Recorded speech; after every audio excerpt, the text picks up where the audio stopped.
Ya, monggo silakan Oke, Pak Doni. oke.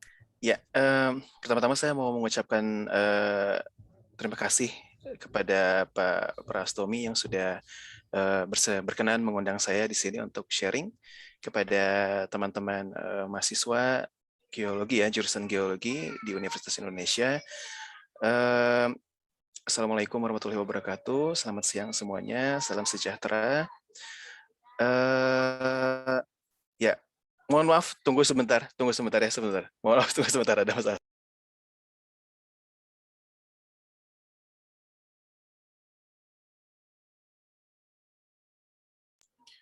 Ya, sorry, masalahnya. Ya, em, ini saya langsung izin share screen aja ya. Oke.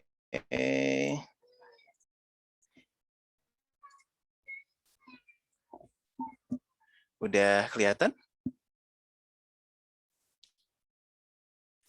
Ya, Sudah, Pak. sudah terlihat Bisa dilihat ya? Pak Doni. Ya, silakan. Oke. Baiklah. Nah, kali ini saya akan membahas suatu tema ya. Temanya mengenai geophysical application or methods gitu ya for groundwater exploration. Nah, ini tadi udah dijelasin sama Pak Tommy ya tadi ya untuk background saya seperti apa, dan benar seperti kata Pak Tommy tadi, saya lebih banyak berkecimpung di bidang tektonik geomorfologi, tapi juga punya pengalaman di eksplorasi air tanah pada saat saya bekerja di Kementerian PUPR selama 3 tahun ya, kurang lebih 3 tahun. Nah, dan di situ banyak banget lah yang bisa dipelajari gitu ya, mengenai manajemen dari pengelolaan air baku atau air minum gitu ya. Kalau yang mau cek website saya juga boleh di sini ya, drwahyudi.github.io. Sorry ini promosi sedikit, cuma barangkali ada yang mau lihat-lihat aja. Oke, terus ini untuk outline dari apa namanya, saya lebih senang mungkin ngomongnya sharing session kita kali ini. Nanti saya akan berbicara mengenai remote sensing, gravity, terus ada ground penetrating radar, resistivity gitu ya, termasuk sampai drilling sama general procedure on groundwater exploration. Nah, dari semuanya ini adalah metode-metode geofisika yang memungkinkan untuk digunakan untuk eksplorasi air tanah. Namun, yang ujung-ujungnya yang paling sering dipakai untuk pemetaan untuk eksplorasi air tanah adalah resistivity ini.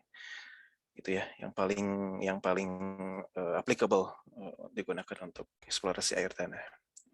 Oke, kita lanjut.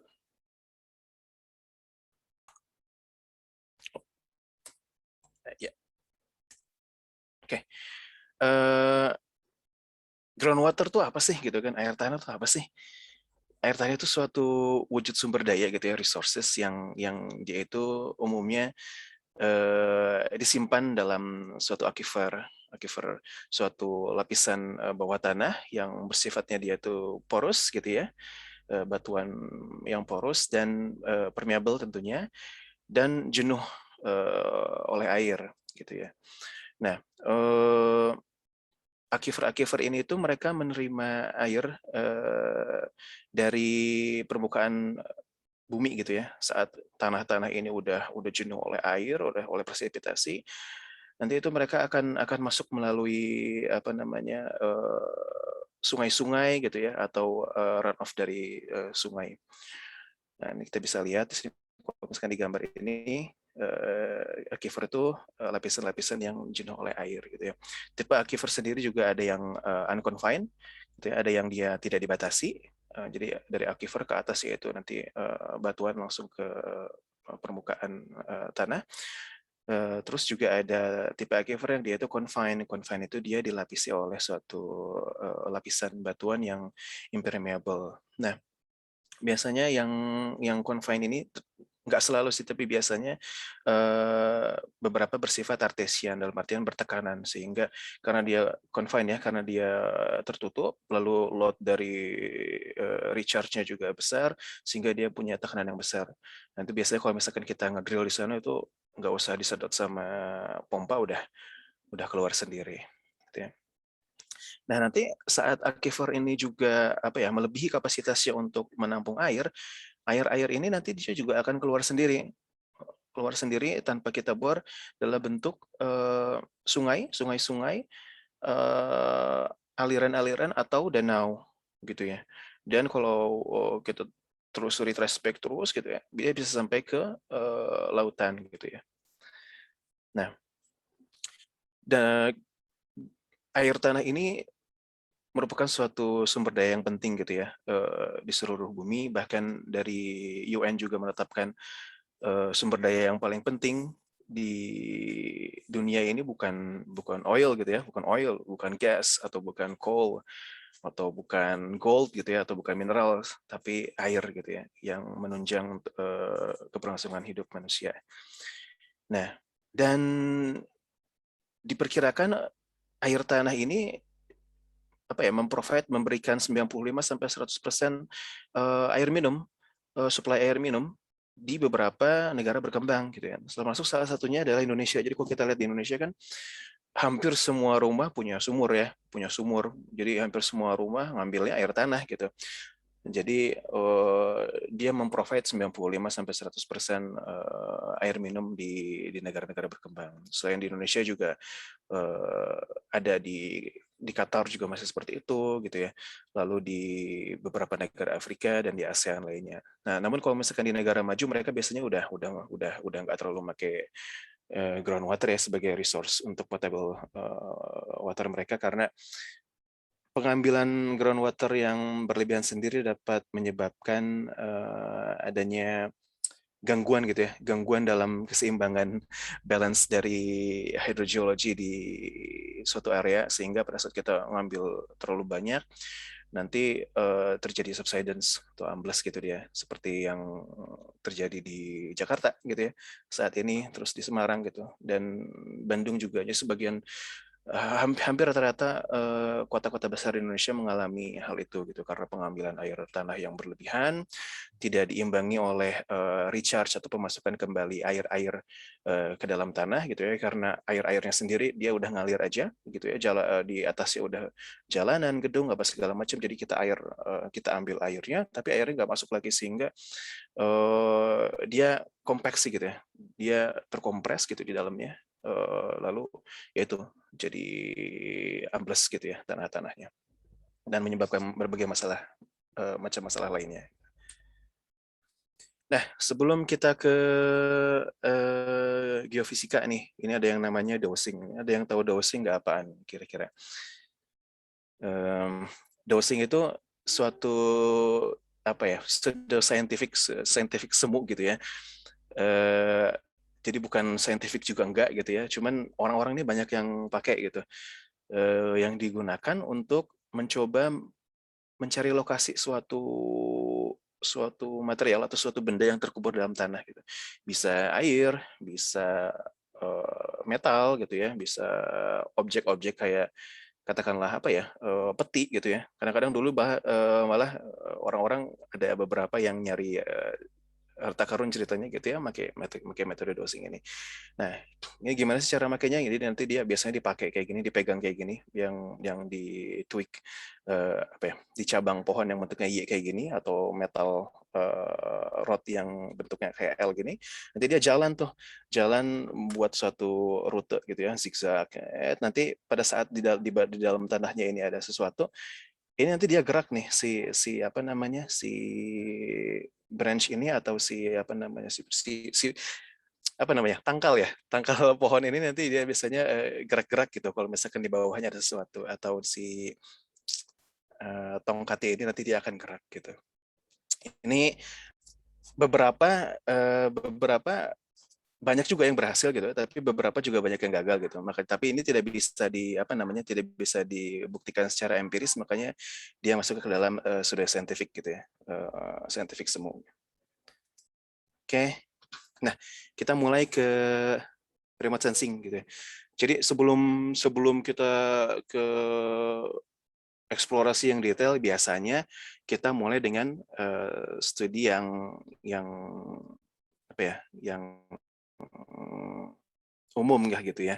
Di suatu daerah kita mau prospecting suatu area melalui remote sensing. Nah, gimana sih pakai remote sensing untuk cari air tanah ini?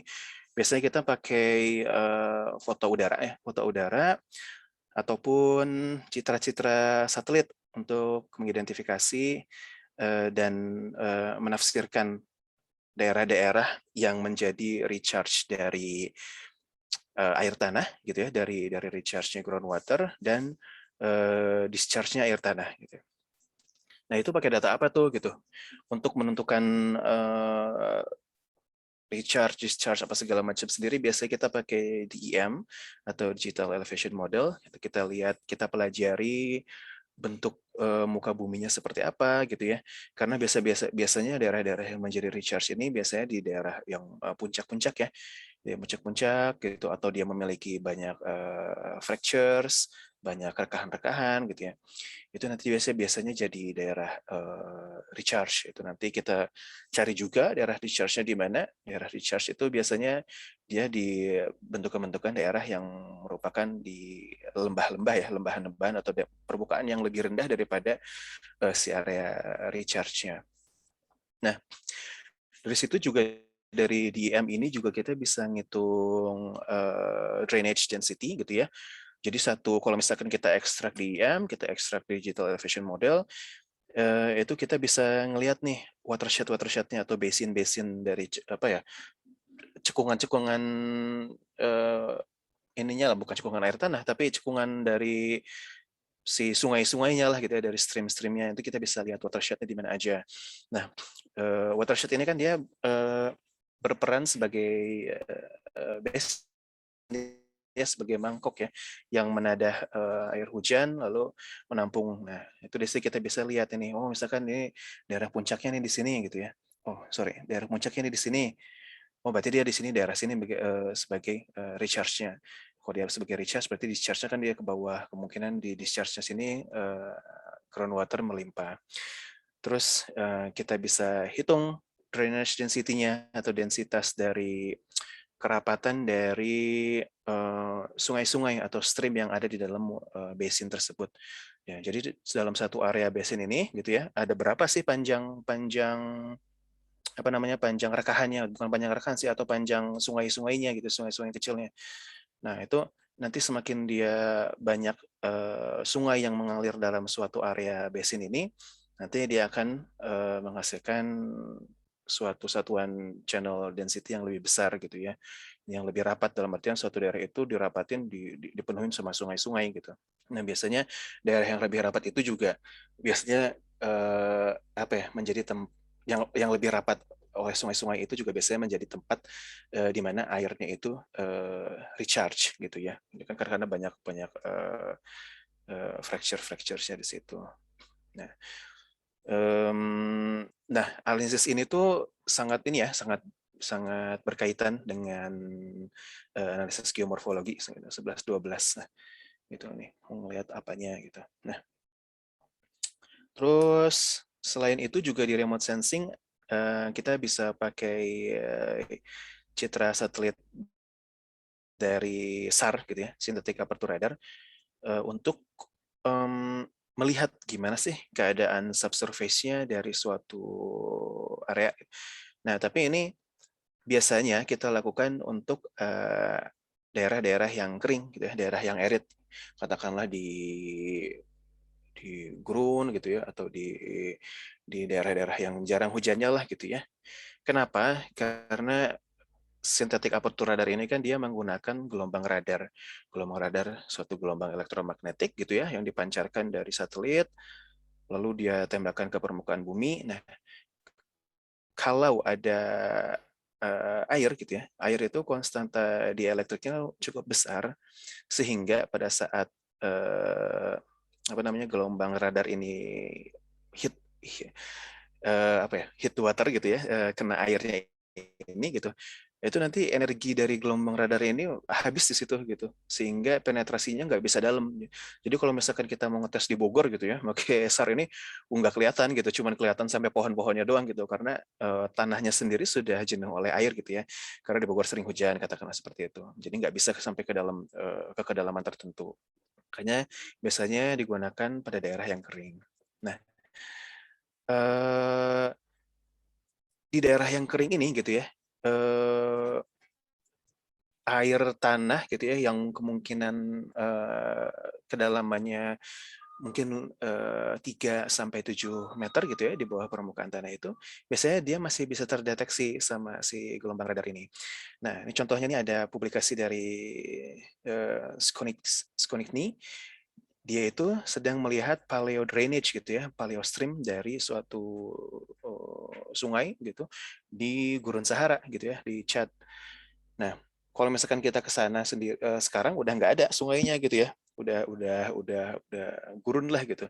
Tapi dengan gelombang radar ini dia bisa mengidentifikasi bahwa oh ini loh ada daerah-daerah yang di mana dia eh, menyimpan gitu ya, menyimpan air tanah gitu ya, yang dulunya itu sungai gitu, dan sampai saat ini masih menyimpan air tanah seperti itu. Nah, biasanya yang digunakan tuh gelombangnya yang gelombang L ya, L-band, itu frekuensinya 1,2 GHz. Kenapa yang L-band? Karena L-band ini punya panjang gelombang yang lebih panjang gitu dibandingkan jadi satu lagi sorry, di remote sensing ini di yang SAR ini ya, di gelombang radar ini dia ada beberapa tipe gelombang, ada yang X, ada yang C, ada yang L. Nah, yang X sama C ini dia punya frekuensi yang tinggi. Nah, kalau misalkan dia frekuensi yang tinggi kan panjang gelombangnya kecil-kecil ya. Nah, sehingga kemampuan dia untuk mempenetrasi permukaan bumi itu kurang gitu ya, karena panjang gelombangnya sendiri mungkin hanya beberapa meter.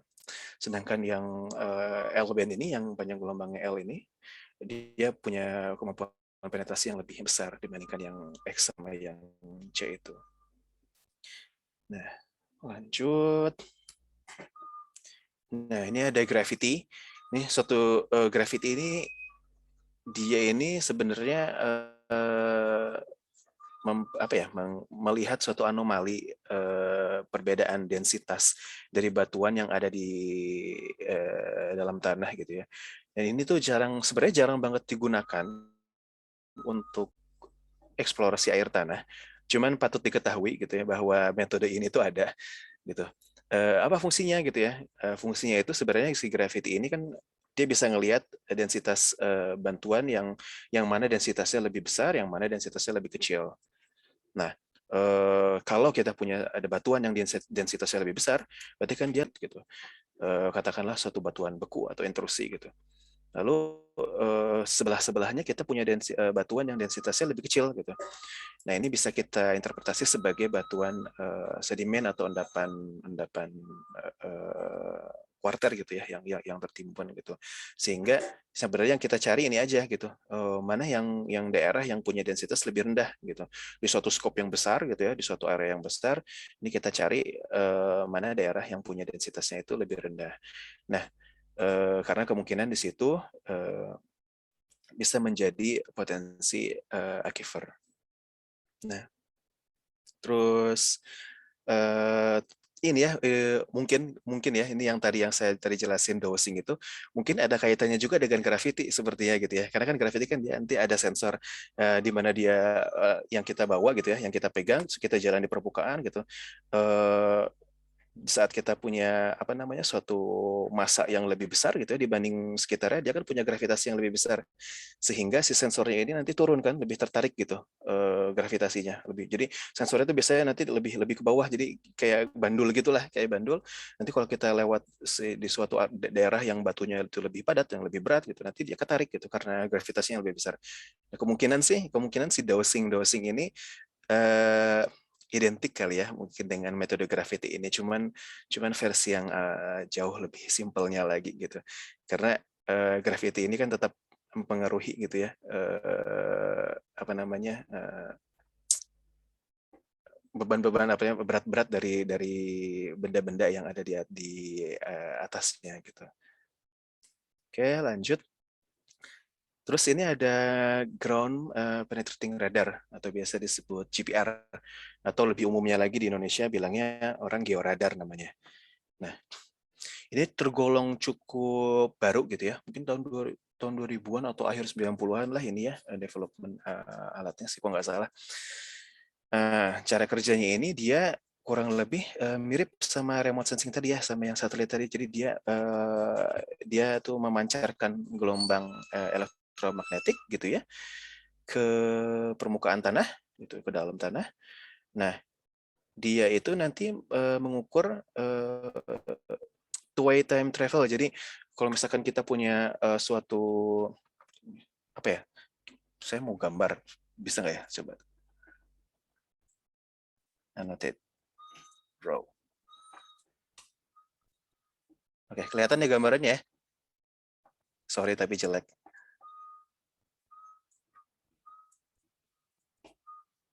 Nah, katakanlah ini di sini kita punya device transmitter dari si radarnya. Nah, dia kan nanti menembakkan gelombang elektromagnetik tuh. Nah, bentuknya parabolik kayak gini ya, ke bawah tanah. Nah, nanti di suatu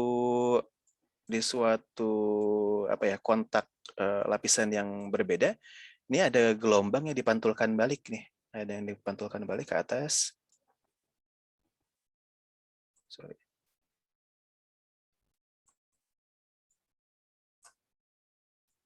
Nah, yang diterima oleh receivernya. Jadi ini sebelahan nih biasanya. Ini ada transmitternya. Nanti di belakangnya tuh biasanya ada si receivernya. Biasanya bentuknya tuh antena gitu. Nah itu dia tuh ngukur berapa sih waktu yang ditempuh dari dia ditembakin dari transmitter ini sampai ditangkap di si receiver ini. Nah, jadi dia ngukur waktu tempuhnya itu bolak-balik berapa jaraknya. Nah sehingga nanti bisa kelihatan, nanti coba saya ini ya di slide berikut nanti ada contohnya profilnya seperti apa. Dia tuh ngukur itu terus ya. Nah dan itu real time. Itu kita bawa, kita colokin, kita sambil jalan tuh kelihatan langsung di monitornya. Nah, terus kemampuan dia bisa apa namanya mempenetrasi suatu objek gitu, itu tergantung dari frekuensinya si ininya si gelombangnya lagi gitu yang kata saya bilang gitu ya. Semakin besar frekuensinya, nanti dia semakin kecil tuh kan amplitudenya nih, semakin kecil sehingga kemampuan dianya sendiri mungkin nggak terlalu besar untuk menembus suatu objek yang lebih lebih dalam gitu.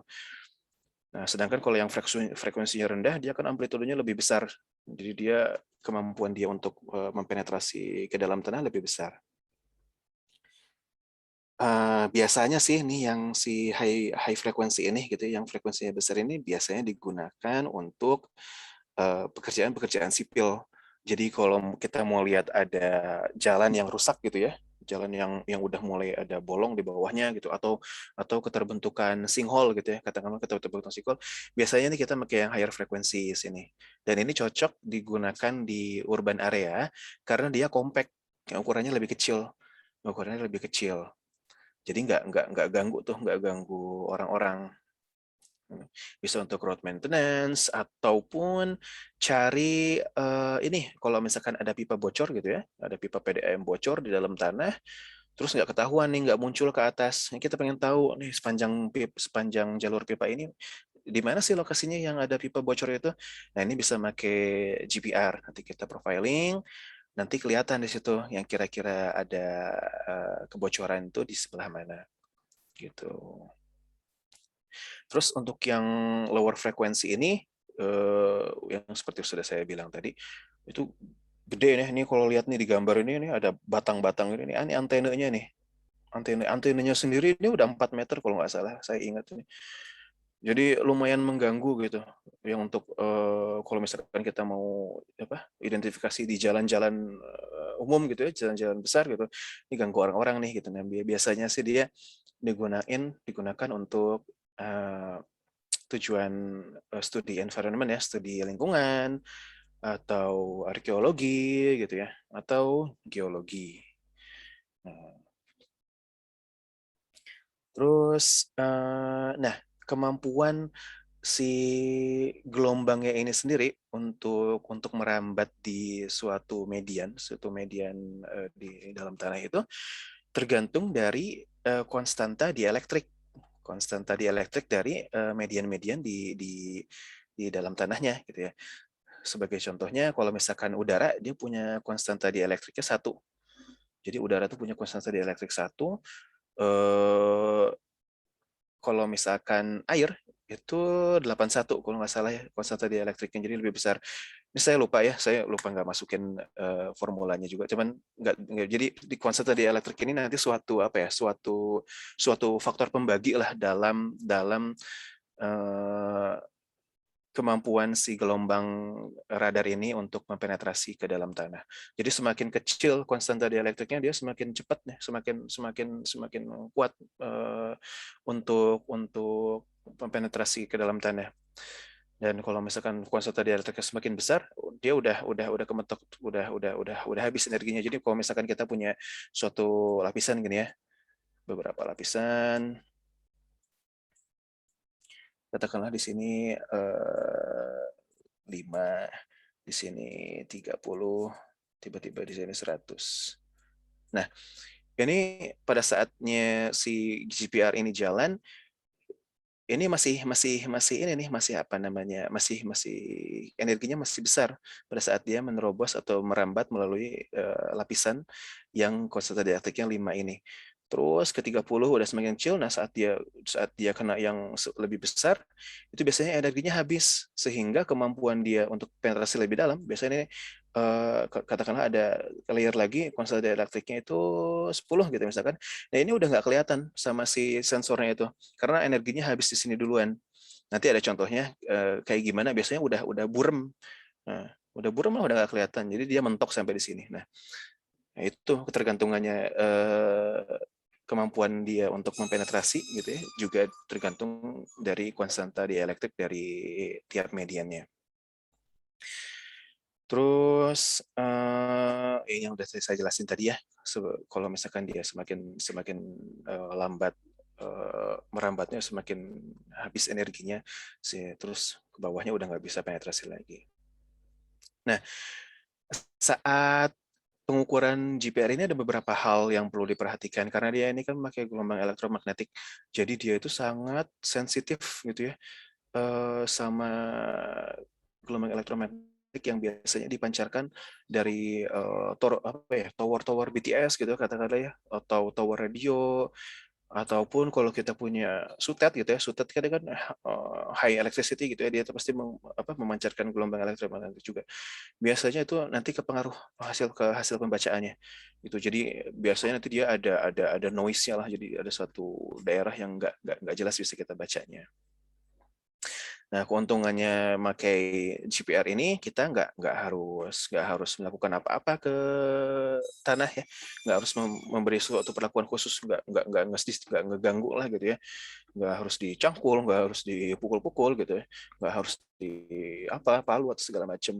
Dan dia itu real time observation yang udah tadi saya bilang. Jadi ini sambil ngukur ini dari transmitternya, terus antenanya ini dicolokin, nanti ada kabel, ini monitor yang dipegang ini nanti udah kelihatan. Jadi sambil kita jalan tuh nanti dia jalan aja gitu, gambarnya jalan kayak apa ya,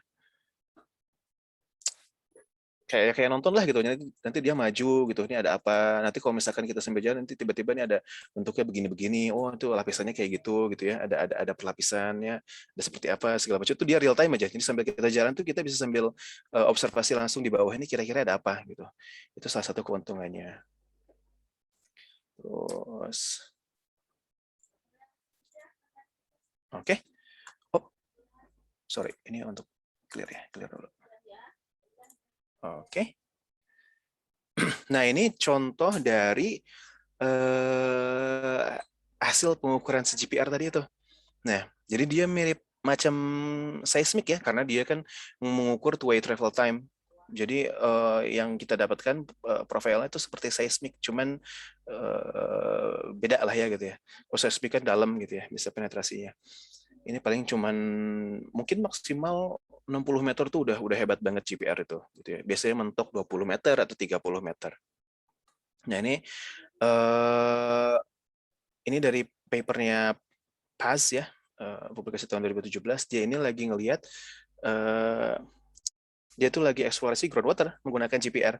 Nah, di sini kan kelihatan, ini udah tanda-tandain, kita coba lihat dari atas dulu ya, ini kan ada yang suatu layer yang hitam gitu ya. Nah, ini biasanya dia itu yang jelas-jelas kayak gini dia saturated sama water, saturated sama air gitu ya. Nah, biasanya ini di atas ini clay atau tanah penutupnya. Tanah penutup kan soil kan dia kan nyerap air ya, lembab segala macam. Jadi dia punya apa namanya? Punya karakter kuantitas dielektrik yang tinggi. Terus semakin dia penetrate ke dalam, dia melalui media yang kuantitas dielektriknya lebih rendah. Terus nanti di sini lebih jelas lagi nih. Jadi udah apa namanya gambarannya tuh lebih nyata lah dibandingkan di atasnya. Atas kan agak buram ya, agak putih-putih gitu, agak blurry gitu. Nah di bawah ini agak lebih jelas lagi. Nah itu kontak atau apa ya transisi dari karakterisasi apa pengukuran ini itu water table-nya, water table dari si groundwater-nya sendiri. Nah, tapi untuk eksplorasi kayak gini juga biasanya kita pakai ini ya, pakai apa namanya sumur kontrol, sumur-sumur yang udah ada. Itu kedalaman water table-nya berapa. Jadi kita bisa apa namanya klarifikasi bahwa ya ini transisi karakter dari pengukuran ini adalah water table. Gitu. Dia juga punya kemampuan untuk melihat adanya suatu deformasi gitu ya, katakanlah hanya lipatan-lipatan atau misalkan fracture itu dia kelihatan juga. Itu biasanya yang apa namanya yang karakteristiknya fractures itu dia bisa lebih jelas lah karena dia itu kan lebih apa namanya keisi air gitu ya, keisi air atau keisi suatu fluida yang membuatnya lebih gampang terlihat. Nah, terus kalau yang di gambar bawahnya biar mirip ya sama yang di atas gitu. Di atasnya ada topsoilnya gitu ya, saturated sama air. Terus di lapisan bawahnya dia nggak begitu jelas. Lalu di bawahnya ini udah kelihatan bahwa ini ada groundwater gitu ya. Tapi tadi itu kita juga harus memastikan bahwa memang itu kedalamannya gitu ya dari sumur kontrol. Jadi kelihatannya kayak gini. Oke, lanjut.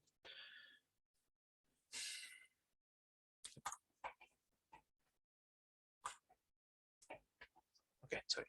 Nah, terus sekarang kita masuk ke resistivity ya, atau geolistrik yang kita biasa kenal. Ini adik-adik pasti udah pada tahu, nah, udah pada belajar geofisika kan. Konfigurasi dari elektroda di geolistrik itu ada macam-macam gitu ya. Ada yang dipol-dipol, ada yang pol-dipol, ada yang Schlumberger, ada yang Wenner gitu ya. Dan masing-masing ini punya apa namanya karakternya masing-masing lah untuk melihat untuk subsurface. Nah ini kita juga ada bisa kita lihat gitu kan use-nya untuk apa aja. Bisa untuk gradient untuk profiling, dipol-dipol bisa untuk sounding profiling. Nah sounding itu dia lebih dalam gitu ya katakanlah, jadi dia penetrasinya lebih dalam, dia mau lihat ada apa sih di dalam surface itu gitu. Kalau yang profiling itu dia lebih ke di permukaan ini seperti apa, jadi penetrasi si arusnya sendiri nggak begitu dalam. Nah, karena kita di sini membicarakan tentang air tanah atau groundwater, dia kan terdapatannya pasti di dalam ya, nggak ya ada sih beberapa yang di atas gitu ya. Tapi pada umumnya kan dia di dalam. Makanya untuk eksplorasi groundwater ini sendiri, metode atau konfigurasi yang lebih umum digunakan itu yang Schlumberger itu ya, yang paling umum digunakan untuk eksplorasi air tanah. Nah, dia ngukur apa? Ya ngukur arus ya, ngukur arus di apa namanya? Di potensial yang udah kita tetapkan gitu ya, voltage-nya dengan distance yang di antara elektroda yang sudah ditentukan gitu kan. Nanti semakin lebar, ini kan kita fix nih ya, elektroda untuk potensialnya kita fix jaraknya gitu ya. Terus nanti biasanya yang pindah-pindah itu yang A sama B-nya ini nih, lebih lebar, lebih lebar, lebih lebar. Yang lebih lebar itu lebih dalam penetrasinya, gitu kan. Nah, apalagi ya? Biasanya sih ini kalau yang resistivity ini dia membantu untuk itu, untuk mapping depth-nya gitu, di kedalaman tuh ada apa, di depth dari si apa namanya water table-nya itu berapa, terus yang kita tengarai sebagai aquifer itu tebalnya berapa lapisannya gitu, itu amat sangat membantu di situ. Terus untuk beberapa metode geolistrik gitu ya, metode geolistrik yang 2 dimensi itu juga bisa membantu kita untuk lokalisasi atau apa ya, mengidentifikasi suatu fractures atau dari suatu patahan atau sebagai rekahan-rekahan gitu ya. Nah, terus nih karena si geolistrik ini juga sensitif sama resistitivitas tahanan jenis dari suatu media, dia juga biasanya sangat membantu untuk membedakan yang mana groundwater-nya ini yang fresh gitu ya, yang air segar, yang mana groundwater ini yang air asin. Jadi kalau misalkan kita pakai metode resistivity ini di pesisir, itu biasanya bisa amat sangat membantu nih. Biasanya warga-warga atau masyarakat di daerah pesisir ini punya masalah yang hampir sama pada umumnya, di mana sumur-sumur mereka itu payau, asin gitu ya, nggak benar-benar segar gitu. Nah ini nanti bisa kelihatan yang mana yang asin, yang mana yang segar gitu. Yang asin tentu dia punya nilai hambatan jenis yang lebih rendah gitu ya, karena ada ion-ion garamnya yang menghantarkan listrik lebih baik. Nah, terus geolistrik sendiri gitu ya, resistivity sendiri ada beberapa tipe, ada yang satu dimensi gitu ya, satu titik. Yang tadi kita jelasin pakai Schlumberger itu satu dimensi contohnya. Jadi kita mau taunya di satu titik itu perkedalaman aja gitu, semakin lebar jarak antara elektroda current-nya, ya semakin dalam penetrasinya gitu ya, sesuai dengan radiusnya. Nah, biasanya nanti begitu kita catat gitu ya, begitu kita kasih current segitu gitu ya, begitu kita kasih potensial segitu, voltage-nya segitu, nanti kita ukurkan current-nya berapa. Nah itu bisa langsung dicatat. Nah biasanya sih bisa langsung dibuat nih grafiknya nih. Kalau operatornya cekatannya biasanya dia langsung gambar, oh kira-kira di dalamnya ada seperti ini Pak gitu ya, profilnya gitu, profil geolistrik satu dimensinya. Nah di profil geolistrik satu dimensi ini setiap perubahan nilai resistivity menandakan adanya perlapisan batuan gitu. Jadi kalau misalkan kita lihat di sini, ini kan ada AB/2-nya ya. Semakin dalam nanti dia kita bisa kelihatan ya ada lapisan 1 gitu ya. Sini berubah lagi di sini, oh ini ada kontak nih berarti ini. Bawah sini naik lagi sedikit, sini berarti ada lapisan lagi. Ini turun lagi ada lapisan lagi. Ini lurus ada lapisan lagi, ini naik ada lapisan lagi, terus kayak gitu. Nah, biasanya di situ nanti kita lihat nih, oh ini ada semakin di atas nih resistivity besar nih, oh kemungkinan dia topsoil nih, atau ini karena pengukurannya waktu itu di jalan tol ya, di sisi jalan tol, biasanya kan di jalan tol ada perkuatan ya, perkuatan untuk pondasi jalan tolnya gitu ya. Biasanya kan mereka nimbun boulders segala macam ya, nimbun batu-batu besar. Nah ini kemungkinan itu gitu. Lalu di sini ke bawahnya nih kecil gitu ya. Ini kemungkinan ada clay terus ke dalam naik turun terus ketemu di 132 nih. Nah, kemungkinan si apa namanya? Airnya itu ya di daerah sini gitu. Di kedalaman berapa nih? Berarti 80, berarti di kedalaman 40 meteran lah gitu ya. Mulai ada air tanahnya gitu. Nah, biasanya kalau untuk ini nanti data-datanya kita masukin ke suatu software apa namanya iterasi gitu ya, kita hitung di situ. Terus ini sebenarnya ada apa kayak acuan. Sebenarnya acuan ini sendiri juga nggak begitu baku gitu ya, karena tiap tiap tiap media itu pasti punya karakteristiknya masing-masing, jadi nggak bisa kita tahu, nggak bisa kita tetapkan banget bahwa oh yang segini itu pasti lembung, yang segini ini makanya range-nya tinggi banget gitu ya, sesatannya besar banget dari 100 sampai berapa 100.000 itu batuan beku, jadi apa namanya nggak bisa dijadiin satu acuan baku gitu. Jadi yang membuat kita bisa benar-benar membaca si profil geolestik ini sendiri juga experience ya, experience sama pengetahuan kita geologinya di dalam apa namanya di dalam tanah itu ada apa aja gitu. Dan di situ logiknya kita dipakai.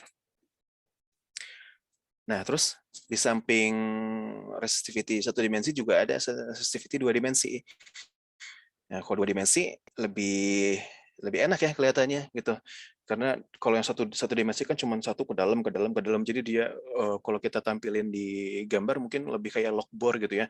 Kedalaman segini ada apa? Kedalaman segini resistivity-nya segini, kedalaman segini resistivity segini segini segini segini.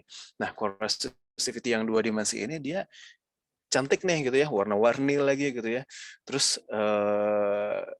bisa lebih detail karena kalau yang tadi yang resistivity satu dimensi kan kita katakanlah kita punya spacing nih antara satu titik apa namanya geolistrik terus ke satu titik yang lain, itu spacingnya mungkin katakanlah 20 meter gitu ya spacingnya, atau tiap 10 meter.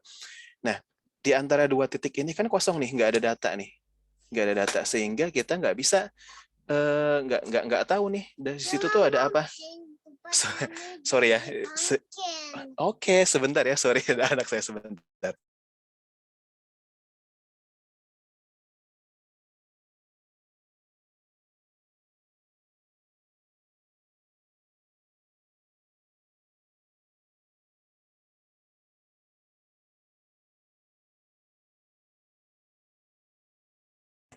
Memang jangan ribut ya, diam sebentar ya. Sorry nih anak saya ikutan nimbrung. Terus, nah itu, apa lagi tadi mau ngomong apa lagi jadi lupa nih gara-gara. Sorry ya, maaf banget. Sorry.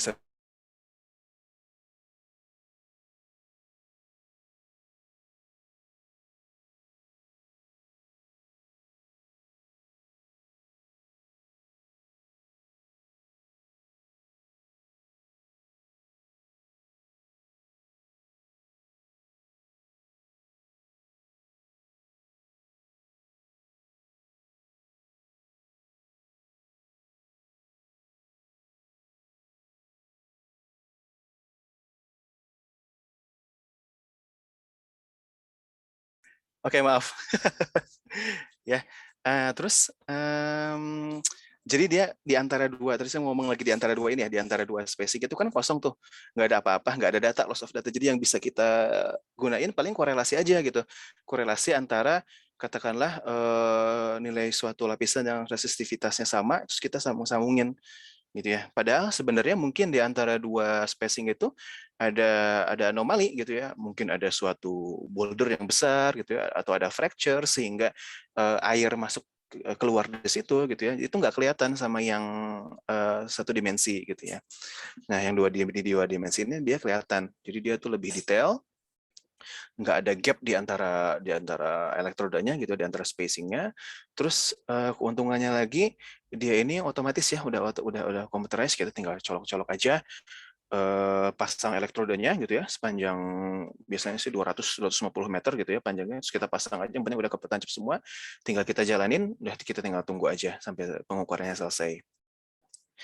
Terus nggak harus mindah-mindahin elektroda, misalnya kalau misalkan yang satu dimensi itu udah segini, udah terus kita cabut lagi, pindahin lagi gitu ya. Kalau yang ini nggak, udah pasang semuanya, tinggal nunggu aja. Nah, tapi ada kekurangannya juga gitu ya, karena dia ini apa ya, fix gitu ya, fix, jadi nggak pindah-pindah gitu, udah fix. Dia kabelnya tuh panjang banget, sampai 250 meter, panjang banget. Jadi apa ya, nggak handy gitu, nggak handy untuk dilakukan di daerah yang memang konturnya atau topografinya itu sulit gitu ya, sehingga harus ya, kalau misalkan memakai resistivity dua dimensi ini juga harus udah lihat dulu nih kondisi lapangannya seperti apa gitu. Terus karena dia itu panjang kabelnya gitu ya, banyak kabelnya, banyak elektrodanya, banyak kabelnya itu, dia jadi berat.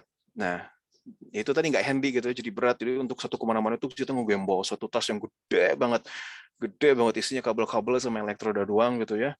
Terus wah pokoknya heboh lah gitu ya, hebring banget. Nah, tapi keuntungannya itu ini, dan kita bisa lihat di profil ini mana sih yang punya suatu satuan suatu layer atau suatu area yang punya karakteristik tahanan jenis yang sesuai dengan yang kita cari gitu ya.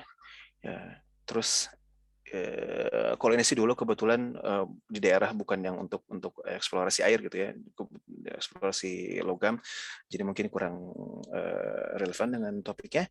Nah, kalau yang di bawah ini kita bisa kelihatan nih di mana itu yang ada bedrocknya gitu ya, yang ada bedrocknya itu dia biasanya punya tahanan jenis yang lebih besar gitu ya. Mana daerah yang topsoilnya gitu ya, sini ini ada clay-nya. Terus mana area yang merupakan aquifernya, nih yang tahanan jenisnya sesuai gitu ya.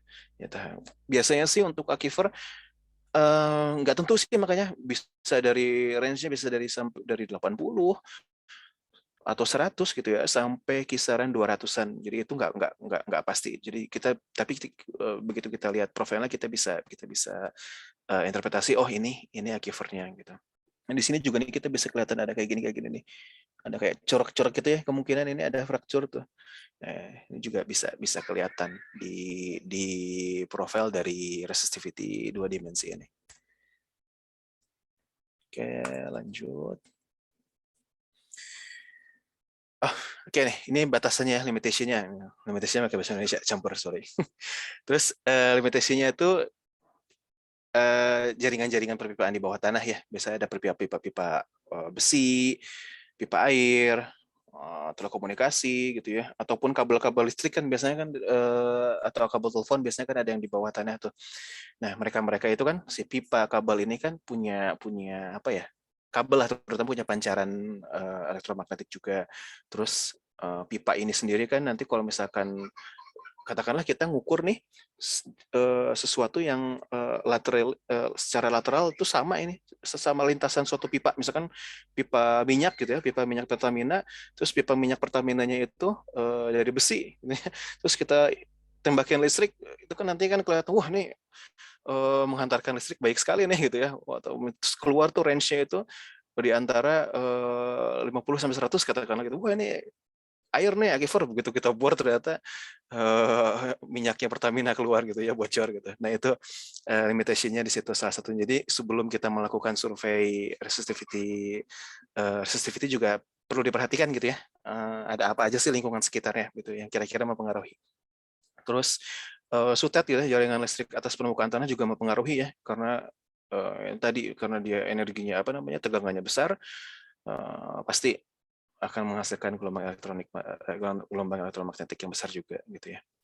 Terus di antaranya ada tingkat kerapatan bangunan. Kalau kita misalkan surveinya di daerah urban ya, itu nanti mempengaruhi daya hantar listriknya juga gitu ya, pondasi-pondasinya atau bangunan di atasnya gitu kan, itu akan mempengaruhi gitu. Terus ya itu, ini ada arah bentangan geolistrik yang nggak seragam dengan pelapisan batuannya gitu ya, ataupun aliran sungai. Terus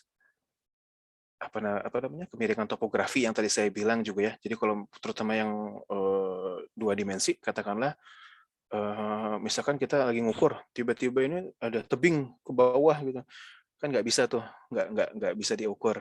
Yang 1 dimensi juga kalau kita misalkan ngukur di pinggir tebing juga kan nggak relevan lah gitu ya, gitu, nggak bisa diinin. Jadi harus diperhatikan.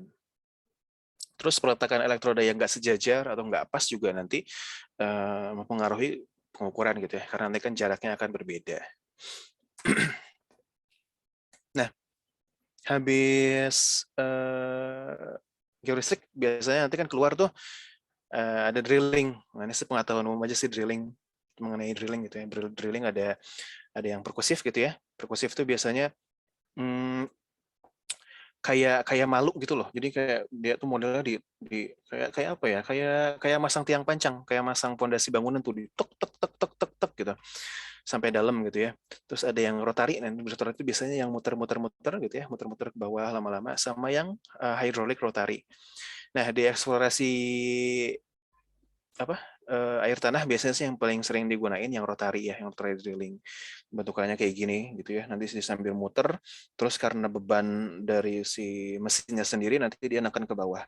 Tuh sampai bawah. Nah, nanti biasanya pada saat kita udah punya titik rekomendasi nih, misalkan di titik rekomendasi geolistrik yang ini bagus nih apa namanya karakteristik ininya gitu ya, subsurface-nya dibor tuh, nanti dibor terus keluar apa namanya kotoran pemborannya ya gitu, batuan-batuannya itu sambil dideskripsi itu apa aja, kedalaman segini apa aja, kedalaman segini apa aja, nanti supaya bisa di-match-kan dengan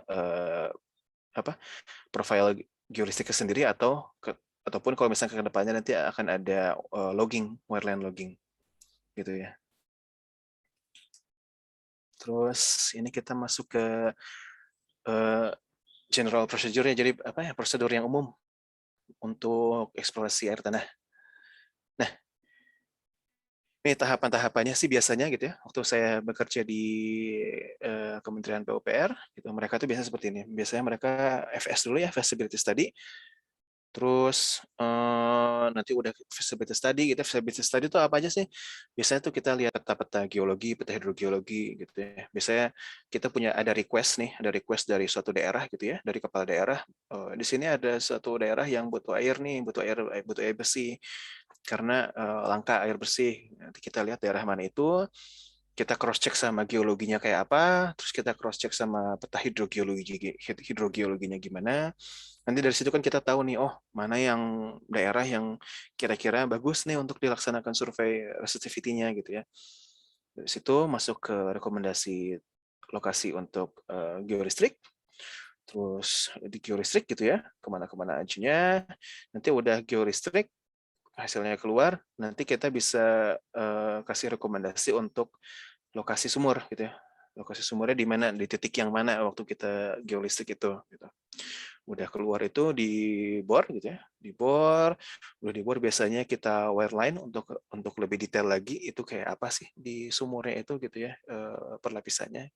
Dan wireline ini nanti dia akan menunjang untuk rekomendasi konstruksi sumurnya kayak apa, taruh screen-nya di mana, terus apa namanya pipa yang digunainnya berapa ukurannya gitu ya. Lalu akhirnya adalah konstruksi dari sumur itu sendiri. Nah, biasanya sih habis dikonstruksi nanti ada pumping lagi ya, pumping tes seberapa besar sih kemampuan si sumur itu untuk menyalurkan air gitu, debitnya berapa, terus recovery-nya sendiri berapa lama, sehingga nanti bisa diukur tuh kapan ngambilnya gitu ya, ngambilnya berapa, nanti harus istirahatin berapa lama supaya bisa udah recover lagi. Nah, pentingnya kita sebagai geologis gitu ya di eksplorasi ini, walaupun operator geolistrik itu mereka jago-jago loh, pengalamannya udah lama-lama gitu ya, mereka operasiin alatnya juga udah lebih jagoan lah daripada kita gitu ya, udah nggak gagap, udah tak palu, kita kan masih palunya kadang-kadang wah susah nih. Terus mereka biasanya udah cekatan gitu ya, begitu diukur langsung begitu di sounding langsung diukur, langsung keluar grafik apa segala macam. Tapi mereka tuh kadang-kadang ya itu nggak mempunyai basic yang kuat tentang geologi gitu ya, dan logiknya geologi itu mereka nggak punya gitu. Jadi biasanya sih kalau pengalaman saya gitu ya, oh Pak di sini nih Pak, oh di sini nih air nih gitu, oh di sini di situ Pak. Tapi mereka base-nya itu cuman dari data itu aja gitu. Nah, sebagai ahli geologi tugas kita memastikan bahwa hasil pengukuran itu sesuai dengan keadaan geologi dan hidrogeologi di daerah itu. Nah, karena saya pernah nih ada pengalaman gitu ya, di suatu daerah yang secara geologis itu endapannya itu vulkanik. Begitu dia kasih ke saya laporannya, pasir lempung, begitu. Kok pasir lempung gitu ya, terus tiba-tiba oh nih kedalamannya segini, udah gitu tebal akifernya segini, perkiraan debit segini, bisa sampai ngira-ngira debit, hebat banget gitu ya, belum dipumping udah bisa keluar debitnya berapa. Nah, itu tugas kita lah untuk mengontrol itu. Karena kalau nggak ada kita, nanti mereka main di situ, ngasih rekomendasi ke pemerintah, sama pemerintah dibor, ternyata kering gitu. Tuh. Karena nggak nyambung ya dari daerah yang vulkanik, terus banyak intrusinya, terus tiba-tiba keluar pasir lempung itu kayak ngukur geolistrik di sawah itu gitu ya, bukan kayak ngukur geolistrik di gunung gitu. Itu pernah kejadian gitu, saya komplain, ini gimana, ini mau maksudnya apa gitu, ini mau nipu atau gimana gitu ya. Di situ mereka, habis dari situ mereka survei lagi, baru keluar hasilnya yang benar gitu. Ini harus hati-hati banget lah nanti peranan kita di situ, kontrol ya, sebagai kontrolnya gitu. Terus kadang-kadang masalah sosial juga ada tuh, di apa namanya, pada saat kita eksplorasi air tanah, terutama kalau kita bekerjanya untuk pemerintah gitu ya. Nah, nanti biasanya orang-orang masyarakat lokal atau malah si pemerintah desanya gitu ya, mereka punya agenda tersembunyi nih, untuk naruh sumurnya itu di suatu titik gitu ya. Katakanlah nih suatu asosiasi masyarakat, terus kejadian nih, orang ini pengen sumurnya itu di tanah dia, karena supaya kedepannya nanti orang-orang bisa bayar ke dia karena memakai tanah dia gitu ya. Atau si desa ini tuh pengen di daerah sini nih. Jadi dulu saya pernah ngukur di Blitar, kepala desanya itu pengen, waktu itu saya nggak ngedampingin operatornya, jadi operatornya jalan sendiri gitu ya, karena suatu alasan saya harus tinggal operatornya, jadi saya cuma dampingin awalnya doang. Ternyata pada saat saya tinggal, si operatornya itu di apa ya, dituntun, diarahin sama kepala desanya ke suatu lokasi titik tertentu gitu ya, dengan iming-iming ini katanya ada air, ini ada sumur apa segala macam. Tapi ternyata setelah diusut enggak gitu ya. Jadi dia waktu itu muncul suatu suatu rekomendasi di suatu titik yang kira-kira bagus, tapi ternyata lokasinya itu di lereng. Nah, gitu ya. Di lereng bukit gitu ya, lereng bukit yang cukup tinggi gitu ya. Ternyata itu ternyata kepala desanya pengen mengembangkan daerah itu jadi suatu wisata gitu. Dan dia butuh sumber air gitu. So, makanya diarahin ke situ. Nah, itu kan apa ya? Hal-hal yang harus kita kontrol gitu ya. Gimana caranya nih di area recharge gitu, kita mau ngambil air gitu ya. Nah, itulah tugas kita sebagai geologis untuk memberikan justifikasi mengenai lokasi dari sumurnya dan konstruksinya berdasarkan data dan pemikiran empiris kita. Nah, ini untuk feasibility study ya, gitu. Biasanya kayak gini ya. Ini kebetulan peta hidrogeologi gitu ya. Berdasarkan peta ini nanti kita cari tahu nih kira-kira di mana sih yang lokasi yang bagus untuk apa namanya, secara hidrogeologi dan geologinya gitu ya. Di sini kan kelihatan nih ada keterangannya aquifer dengan produktivitas tinggi gitu ya, aliran produktif apa segala macam. Apakah kita taruh yang di oranye-oranye nih aquifer dengan produktivitas rendah, atau di daerah yang biru-biru ini gitu ya. Nah, itu kan tugas kita untuk menentukan lokasinya. Terus topografi yang saya tadi bilang juga ya, gimana kita harus lihat topografinya gimana, apakah dia daerahnya dataran, landai, atau pegunungan gitu ya, atau ada sungai besar yang lewat di sana gitu. Karena kalau misalkan ada major river, itu jelas berarti di situ dia excess waternya dari si aquifer itu di situ gitu. Berarti apa namanya, potensi dari air tanahnya sendiri akan sangat besar di sana gitu ya. Nah, terus ini contohnya untuk hasil pengukuran geolistrik ya, yang satu dimensi. Jadi biasanya kalau misalkan ada suatu daerah di prospecting gitu ya, biasanya sampai 10 atau 20 titik gitu ya. Nanti keluar nih titik 1, titik 2, titik 3, ini penampang resistivitasnya seperti ini gitu. Terus keterangannya nanti keluar nih ada apa-apanya gitu ya, berdasarkan geologinya. Terus ada ini kebetulan ini ada contoh kasus yang menarik nih. Waktu itu saya di daerah Magelang. Magelang dia di kaki Gunung Merapi ya, Merbabu. Di situ muncul nih lava nih. Konstanta yang menggambarkan bahwa dia itu lava gitu ya. Tinggi nih apa namanya, nilai resistivitasnya gitu. Nah, challenging job-nya ya sebagai geologis gitu yang menentukan di mana nih lokasi aquifernya nih, mana yang harus dibor gitu. Nah, Nah, ternyata setelah dilaksanakan apa ya, observasi lapangan gitu ya, saya muter gitu di lapangan, terus saya lihat tuffnya seperti apa gitu ya, terus endapan-endapan vulkanik itu kayak apa. Ternyata lavanya ini dia poros, dia punya banyak vesikelnya gitu ya. Dan ternyata antara vesikel ini juga interconnected, jadi dia porous dan permeable gitu ya.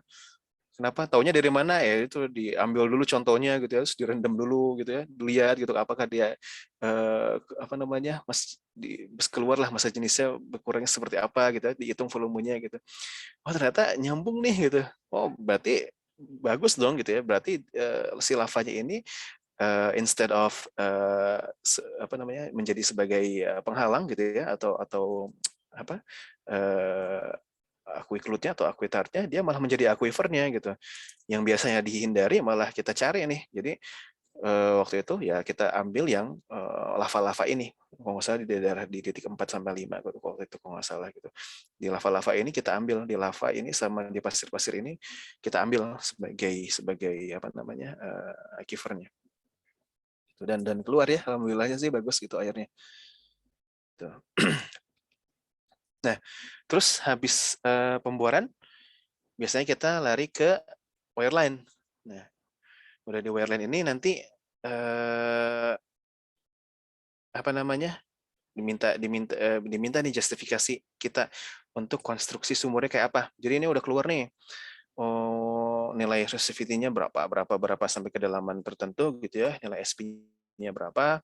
Terus log-nya sendiri udah ada gitu ya pada saat pemboran gitu sambil diobservasi. Nah, ini kira-kira ada nggak yang berani kira-kira nentuin kira-kira screen-nya di mana? Ini ada challenge nih ceritanya nih. Pak Prahastomi mungkin Silakan mahasiswa dulu nih. Ayo gunakan basic hydrogeologinya. ya kira-kira ada ini aja ya apa namanya trivia aja lah gitu main-main gitu ya. Ini mungkin sebagai bahan evaluasi Pak Tommy ini. Wah, enggak sih ini mah ini aja main aja gitu ya. Kira-kira ada yang tahu nggak nih dari data ini nih, dari data wireline ini sama data lithology ini kira-kira ditaruh di mana nih screen-nya. Jadi saya mau jelasin dulu. Jadi screen itu nanti kan kalau misalkan kita udah ngedrill gitu kan bolong tuh. Itu kan tanah aja ya. Nah, tanah itu nanti kan memiliki potensi untuk runtuh tuh. Nah, kalau dia runtuh dinding-dinding apa bekas dibornya itu nanti dia tutup lagi. Makanya biasanya habis kita bor itu kita cepat-cepat kasih casing. Casingnya ini biasanya PVC atau biasanya sih PVC ya. Terus nanti supaya air itu bisa ngalir, supaya air itu bisa apa ngisi sumur itu di kedalaman-kedalaman tertentu itu nanti kita kasih screen. Screen ini ya macam PVC atau stainless steel gitu ya. Pipa juga gitu, cuman dia punya bolong-bolong gitu ya, punya membrannya gitu. Biasanya yang allows water untuk mengisi si sumurnya gitu. Nah, ini kira-kira dari teman-teman mahasiswa nih ada nggak yang berani nih kira-kira naruh screen-nya kira-kira di kedalaman segini. Ini nyantai aja lah gitu ya. Pengen tahu aja kira-kira antusiasmenya gimana nih dari mahasiswa nih. Ya, silakan yang ingin berpendapat. Ini sepertinya juga udah dapat ya harusnya cara ngelihat SP dan resistivity di semester kemarin. Nah, coba hubungkan dengan ini apa hidrogeologi. Berarti kan kita nyari litologi dan juga fluidanya jenisnya apa gitu di dalam litologi tersebut. Silakan yang ingin berpendapat. Iya. Ayo. Kita tunjuk aja kali ya Pak Doni ya. Oh, boleh itu gimana Pak Tommy aja lah. Kalau saya nggak berani nunjuk, silakan Pak Tommy. Kira-kira saya sih cuma tujuannya pengen tahu aja nih kira-kira teman-teman mahasiswa ada yang ini nggak, ada yang udah tahu nggak ini, udah kira-kira berani nggak nih? Coba gimana nih? Belum ada ya. Ya udah saya coba. Fahri Anindyo silakan. Ini yang mau skripsi di BKAT nih Pak Doni. Oh, mantap. Oh, ini berguna banget dong berarti ya. Iya. Ini yang inilah nggak harus banget bisa sih karena karena kemampuan kan nanti datang berdasarkan pengalaman juga ya. Cuman seenggaknya siapa tadi Fahmi ya? Fahri Oh, Anindyo. Fahri ya. Setidaknya Mas Fahri punya bayangan lah. Oh, berarti yang mau diambil tuh yang ini gitu. Kira-kira bisa nggak nih? Ya Pak, kalau bayangan saya kan nih cari aquifer ya Pak berarti. Biasanya tuh litologi yang poros. Berarti sih saya kebayangan sih di litologi pasir sih Pak. Tapi karena di sini di kolom litologinya itu paling di kurang kelihatan Pak, di sini kayak pasir lempungan itu ya Pak. Oke. Dari resistivity-nya sendiri, karakteristik resistivity-nya yang di Kalau tempat pasir lambungan sesuai? kalau dari pasir kalau dari resistivity yang saya tahu air itu cenderung rendah ya Pak kalau nggak salah resistnya.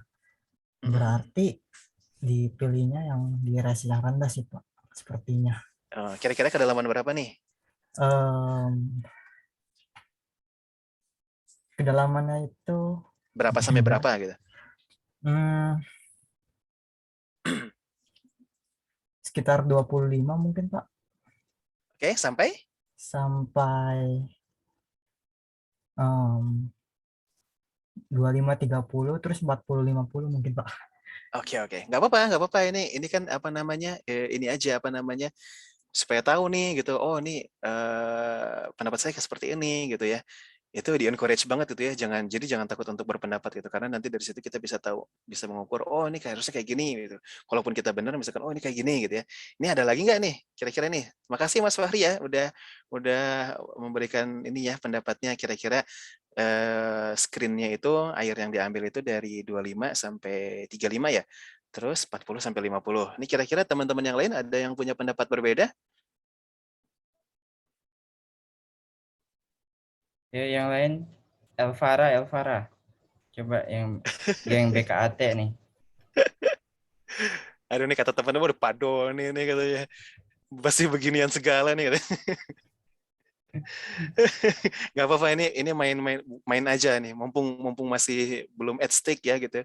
Belum benar-benar keputusan kita yang diambil nih, ceritanya lagi trivia aja.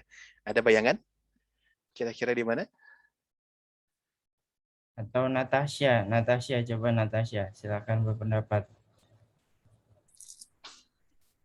Natasha absen ya, Natasha ya? Hadir Pak.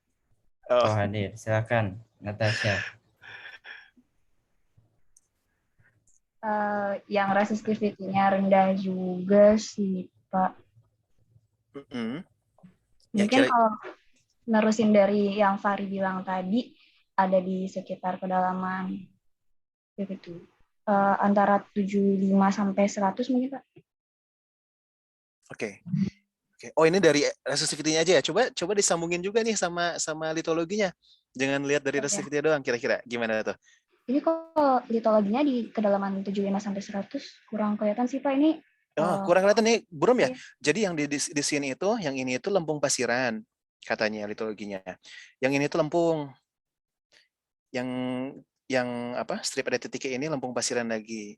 Terus yang ini, yang daerah sini ini pasir lempungan. Pasir berlempung, yang ini juga pasir berlempung, ini pasir berlempung, yang strip-strip ini lempung semua. Yang paling atas nih topsoil. Kira-kira bisa diinin nggak?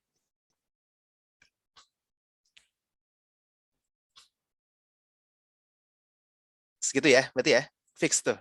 75 sampai 100 tuh. Mbak siapa tadi? Mbak Natasha ya?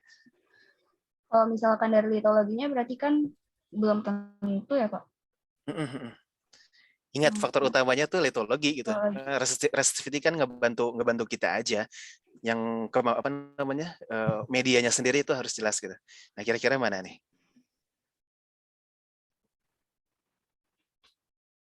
Kalau harusnya sih kayaknya kalau dilihat dari yang litologi pasir lempungan, jadi sekitar 45 sampai 65. 65-an ya. Oke, ada lagi yang mau berpendapat kira-kira yang beda? Satu orang lagi ya Pak Pras ya mungkin ya. Coba kita lihat nih. Satu orang lagi. Ya, silakan.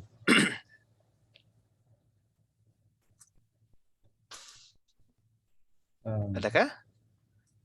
Atau adakah geng-geng yang mau TA di BKAT lagi?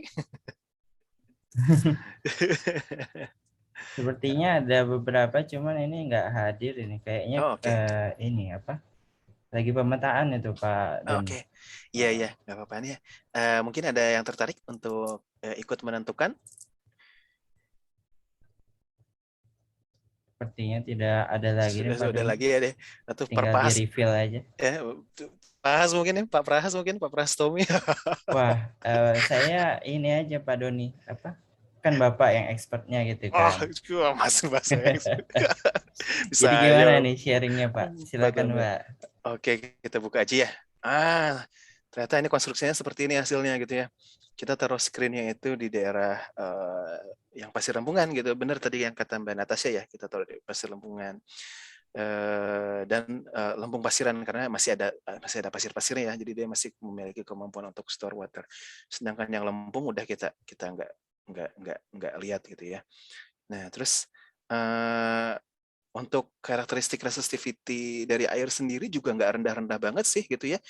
Karena kan bukan airnya sih sebenarnya yang kita ukur, tapi medianya, media penyimpan airnya. Jadi yang kita ukur resistivity itu kan sebenarnya batuannya ya.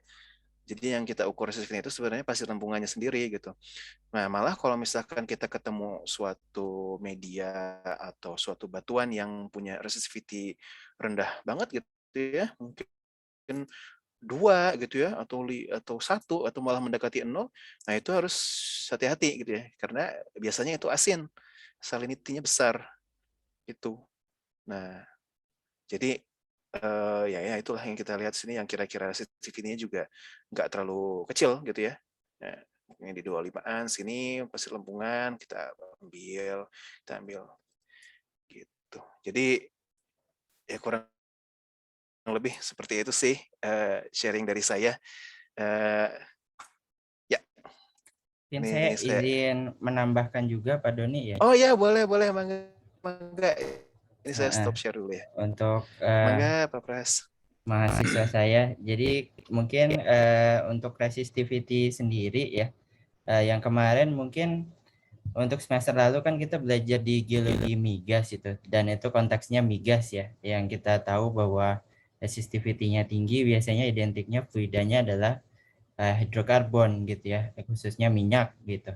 Kemudian yang untuk resistivity-nya agak lebih rendah, artinya dia konteksnya itu air. Nah, sementara untuk hidrogeologi, air itu kan kita bisa membedakan ya antara air yang asin dengan air yang fresh ya. Sementara kalau di aquifer berarti kan fresh water yang kita punya. Jadi kita memang agak menghindari yang resistivity-nya terlalu kecil karena artinya kan itu rich ini ya, ion-ionnya itu ini ya menghantarkan listrik sekali gitu sehingga resistivity-nya sangat rendah gitu. Makanya nanti kalau untuk nyari fresh water dia jangan terlalu kecil gitu. Jadi itu mungkin tambahan dari saya bahwa ini mungkin agak kebalik-balik gitu Pak Doni mereka ya, bahwa Oke. harus Iya yang sih. terlalu kecil gitu ya. Karena konteksnya mereka mungkin masih Iya. terbawa Karena ini konteksnya apa eksplorasi migas gitu. Iya. Oke, nggak apa-apa gitu kan. Tapi kan jadi malah jadi pengetahuan ya gitu ya. Terutama yang TA-nya minat untuk di hidrogeologi gitu. Malah jadi tambahan pengetahuan. Jadi ya nggak apa-apa sih. Ya, kayak gitu benar itu kata Pak Pras gitu. Jadi nah itu tadi kalau misalkan di apa namanya di daerah pesisir gitu ya, terus kita keluar wetland kayak gitu. Nah, justru kita cari yang resistivity-nya agak besar gitu, itu kebalik nyerinya nggak yang kecil-kecil gitu. Yang kecil-kecil kita hindari karena ya di situ masalahnya di situ gitu. Nanti begitu kita bor kita kasih screen diambil asin lagi gitu. Jadi kita biasanya sih agak dalam ya. Biasanya kalau misalkan daerah pesisir untuk fresh water-nya sendiri sih biasanya agak dalam karena di atas kan intrusinya dari air laut. Biasanya gitu. Nanti carinya ya gitu. Oke, paling cukup segitu sih Pak Prahas mungkin sharing dari saya. Mungkin ya mohon maaf kalau ada ini ya ada kesalahan atau ada yang kurang berkenan gitu, ada gangguan gitu ya. Terus ya barangkali ada yang mau ditanyakan mungkin dari teman-teman mahasiswa. Ya, saya persilakan kepada partisipan mahasiswa yang ingin bertanya kepada Pak Doni. Atau Pak Prahas gitu ya. Oh, Saya saya dong. di sini fasilitator saja, Pak Doni. Oh, Saya banyak belajar juga nih dari Pak Doni nih. Alhamdulillah. Oke. Silakan. Ini terutama nih yang skripsinya hidrogeologi nih. Ayo manfaatkan dong dengan bertanya. Silakan.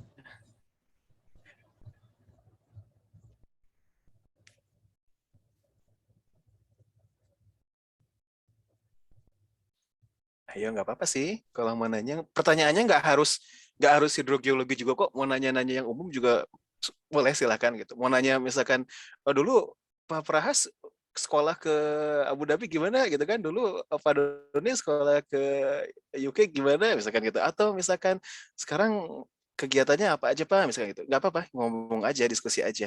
Yang penting ada dua arah gitu ya. Tuh. Soalnya nih satu hal yang saya apa namanya, lihat gitu ya, yang saya bisa amati, yang contrasting gitu ya, antara mahasiswa-mahasiswa di UK waktu itu, waktu saya bantu sebagai teaching assistant. Di sana kalau disuruh nanya ya sama sih, awalnya diam-diam juga gitu ya, mungkin masih diam-diam, belum panas lah gitu. Tapi begitu ada pertanyaan itu biasanya berkembang-kembang tuh, biasanya sampai yang jelimet-jelimet. Malah saya pernah ditanya sama mahasiswa, diam aja gitu, melongo. Oh, that's a very good question gitu aja paling saya bilang gitu ya. Tapi saya nggak bisa ngasih jawabannya. Mungkin nanti saya tanyain lagi ke yang lebih tahu gitu. Jadi nggak apa-apa, ini soal tanya menanya itu nggak harus jadi momok ya. Nggak harus takut ini kenapa gitu. Ini ngobrol aja. Karena kan di sini kita mau sharing pengetahuan ya, supaya ada transfer pengetahuan antara kita. Ya, setuju Pak Doni. Ya, silakan yang ingin mungkin menyampaikan pendapatnya begitu ya, kemudian ingin bertanya-tanya ya. Nah, ini kan juga menarik ya sebenarnya, background saya dengan background Pak Doni itu kalau Pak Doni itu kan dari morfotektonik ya, dari S1-nya pun. Nah, kemudian ada experience juga gitu di hidrogeologi. Nah, itu luar biasa. Nah, saya juga nih ada sebenarnya switching gitu ya, dari hidrogeologi di S1, di S2-nya ngambilnya tentang karbonat begitu. Nah, ini memang ya untuk kalau menurut saya gitu ya, di situ geologi itu luas ya. Jadi setelah kalian menyelesaikan studi gitu, nah kalian bisa mengembangkan diri kalian gitu, tidak terbatas terhadap topik yang kalian bahas di skripsi gitu. Seperti saya coba untuk expand di karbonat reservoir, terus ya itu ya bagaimana menghubungkan antara hidrogeologi itu, tapi memang mainannya isotop sih akhirnya ini karbonatnya gitu. Ngeri ya. Enggak Ini juga Pak Pak Pras Doni. nih mainannya ngeri nih. Karbonat reservoir, wah ini susah banget nih. Aduh, saya masih belajar Pak, beneran.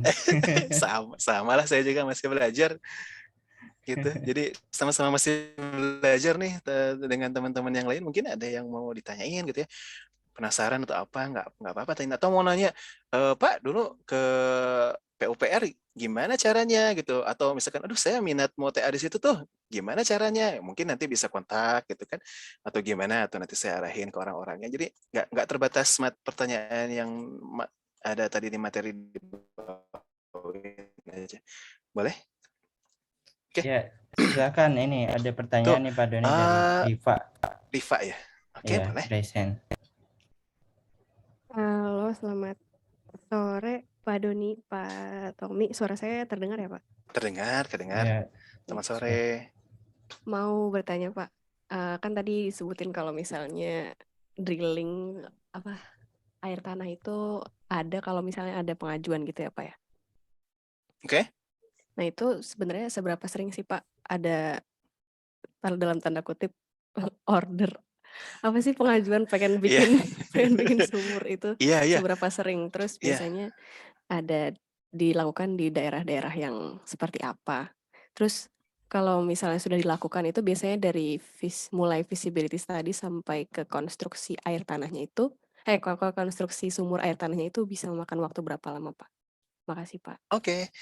Wah, bagus banget ya pertanyaannya nih. Good job ini Mbak Rifa ya. Pertanyaan pertama tadi, saya mau jawab pertanyaan pertama dulu. Seberapa sering gitu ya orderannya? Nah, karena kebetulan waktu saya bekerja di PUPR itu memang Direktorat Pengembangan Air Minum. Ini hal yang menarik juga waktu saya bekerja juga sumber airnya nggak selalu serta-merta harus groundwater ya, bisa dari reservoir, bisa dari sungai, terus diolah gitu baru didistribusikan. Untuk seberapa sering sih selama saya kerja di sana, sangat sering, sangat sering gitu ya. Karena banyak dari daerah-daerah yang terpencil gitu ya, katakanlah yang biasanya yang punya kesulitan air itu kan biasanya agak remote gitu ya. Nah itu konturnya sendiri karakteristik topografinya, karakteristik geologinya gitu ya, atau geomorfologinya sendiri itu nggak tersedia tuh sumber-sumber air alternatif seperti sungai ataupun reservoir, sehingga kita harus cari di groundwater gitu.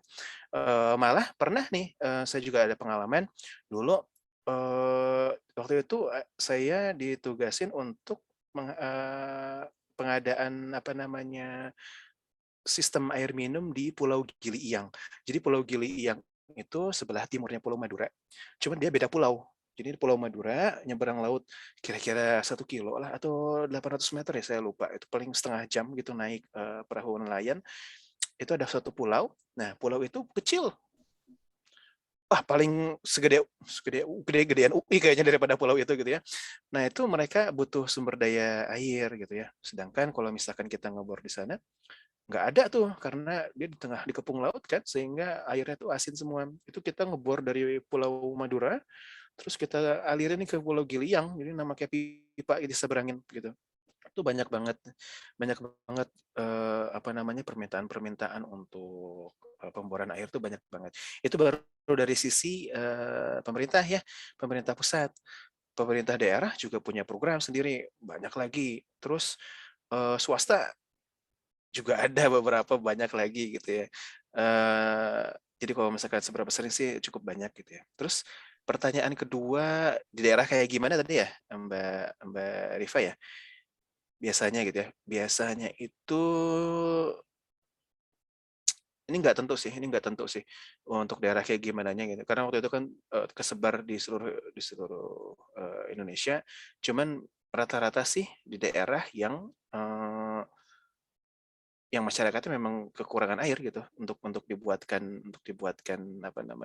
sumber daya air.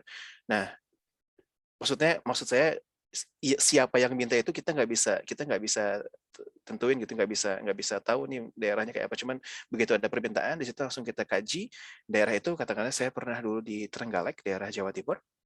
Mereka tuh PDAM-nya minta untuk dibangunin di konstruksi sumur bor. Tapi ini cerita lucu juga, dulu mereka pernah bikin sumur bor, tapi sumur bornya itu di litologinya itu breksi tersier. Ajaib banget gitu ya, kebor lagi itu udah 50 meter atau 70 meter, hebat banget tuh. Terus wah Pak, ini kebor ya, kita bilang ini gak rusak apa bornya, udah ganti berapa kali Pak, dia bilang gitu kan. Bapak ngebor breksi tersier ya, kelihatan di palu aja palunya mental gitu kan, batunya itu gitu. Kita palunya yang mental gitu. Ini orang hebat banget mau ngebor di breksi tersier, udah kompak, udah keras banget, nggak ada porosity-nya gitu ya, nggak ada kemampuan untuk menyerap airnya, ngebor di situ sehingga kosong lah gitu ya. Itu tugas pertama saya lagi dulu waktu kerja di sana. Jobnya adalah datang, Mas, saya minta tolong gimana sumur ini biar ada airnya, dia bilang gitu. Pokoknya buat gimana deh biar ada airnya. Begitu saya lihat, wah ini minta tolong jin juga gak keluar gitu ya. Saya bilang ini udah salah tempatnya gitu. Akhirnya saya kaji lagi gitu ya, lihat lagi lebih luas skupnya gitu kan, di satu desa itu coba lihat lagi satu kecamatan. Oh ternyata ada loh daerah yang di luar daerah itu tuh dia waktu itu karakteristiknya itu adalah limestone, tapi limestone-nya bukan limestone ini limestone tapi yang sedimen gitu loh, sedimentary limestone gitu loh. Jadi masih ada sifat sedimentary, campuran pasir-pasir limestone gitu. Terus malah di situ begitu digali 2 meter udah ada tuh muka air tanahnya gitu kan. Terus sampai saya geleng-geleng kepala, kenapa nggak ngebor di sini aja Pak at the first place gitu ya. Akhirnya dikaji lah gitu ya. di daerah yang memungkinkan gitu untuk adanya air, ada keterdapatan groundwater. Nah di situ ya itu justru peran kita gitu ya sebagai ahli geologi yang tahu kira-kira di mana ada airnya gitu. Itu pun sempat konflik gitu ya sama warga gitu. Sosialisasi waktu itu kan saya disuruh sosialisasi kenapa kita butuh ngebor di sini padahal udah ada sumur bor di sana gitu. Itu ada warga yang terang-terangan, saya nggak percaya sama bapak, apa itu orang saya pakai Google Map aja suka kesasar kata dia kayak gitu. Ini di Google Map di sini bilang hutan lindung padahal bukan hutan lindung katanya. Saya nggak percaya gitu katanya. Dari situ itu kemampuan kita lagi bagaimana persuasif untuk rakyat, untuk ke masyarakat gitu ya, gimana memberikan pemahaman bahwa ini tuh kayak gini, di dalam tanah itu seperti itu gitu. Terus ya itu tadi, ataupun di apa ya, di pegunungan atau di perbukitan yang bereksitasi tadi juga sebenarnya nggak jauh dari lokasi ada sesar ya, sesarnya major lagi ya, lumayan besar gitu. Saya bilang, Pas saya mau survei ke sini boleh nggak gitu ya? Boleh, dianterin dan ada mata air keluar gitu. Jadi ya itulah itu kita itu di situ kemampuan apa namanya peran kita untuk menggunakan kemampuan kita untuk ya bermanfaat di situ. Terus kalau untuk masa waktu ya dari feasibility study sampai konstruksi itu biasanya ini proyek tahunan kan, jadi bukan jadi annual project biasanya tuh di awal tahun nanti ada pengajuan, di akhir tahun ada pengajuan, ada proposal dari daerah, terus awal tahun itu nanti dilelang, kira-kira yang disetujui yang mana, nanti kita lelang lagi kontraktornya kira-kira siapa. Nah dari situ tuh kemungkinan untuk sumur bor aja ya, dari apa segala macam itu. Tapi waktu itu sih saya termasuk jaringan ya, jadi nggak sumur bor. Kalau sumur bor doang sih tergantung lagi dengan karakteristik geologinya gitu ya. Gimana kesulitan pada saat dia, terutama waktu ngebor nih yang bikin lama nih. Kira-kira 6 bulan sampai 8 bulan waktu itu. Tapi bisa molor karena waktu itu yang saya bilang lava itu tadi itu lama banget ngebornya itu karena lava ya gitu ya. Kita ngebor lava gitu itu sampai ganti bit 2 kali kalau nggak salah. Itu stang bor juga patah waktu itu. Ngebor di lava itu juga saya juga diprotes sih sebenarnya sama kontraktor. Pak Don ini gimana nih, batuan keras suruh dibor gitu kan. ya gitulah Pak. Ya, tapi ya setelah selesai ya alhamdulillah ya airnya banyak gitu ya, jadi bermanfaat gitu. Jadi kalau untuk range waktu sendiri sih nggak terlalu pasti. Jadi gimana karakteristik daerah, karakteristik geologinya sendiri itu gimana, dan terutama pada saat kebor. Jadi kalau untuk feasibility study sampai resistif itu cepat banget. Mungkin 3 bulan, 2 bulan lah itu udah feasibility study, paling seminggu 2 minggu udah dirapatin, udah diputusin kira-kira udah disuruh nentuin titiknya di mana aja, kemana aja, terus kita ke lapangan menunjuk kontraktornya, operatornya. Itu paling pengerjaan itu paling lama sebulan dari mereka gitu ya. Paling lama biasanya sih 2 minggu udah keluar laporannya. Nanti kita pelajari lagi, kita minta data-datanya, kita pelajari. Dari situ baru keluar rekomendasi ini kira-kira titik ini. Nah dari situ baru tuh pemboran. Nah itu baru mulai yang nggak tentunya, yang uncertainty dari pemboran itu. Sisanya sih cepet sih, kurang lebih ya sebulan 2 bulan udah cepatnya tuh sama resistivity untuk pemborannya yang lumayan lama. Jadi in total ya mungkin sekitar 6 bulan, 5 bulan, 6 bulan gimana pemborannya. Oke. Kira-kira menjawab ya Mbak Rifa? Menjawab banget Pak. Makasih banyak Pak Doni. Iya, sama-sama.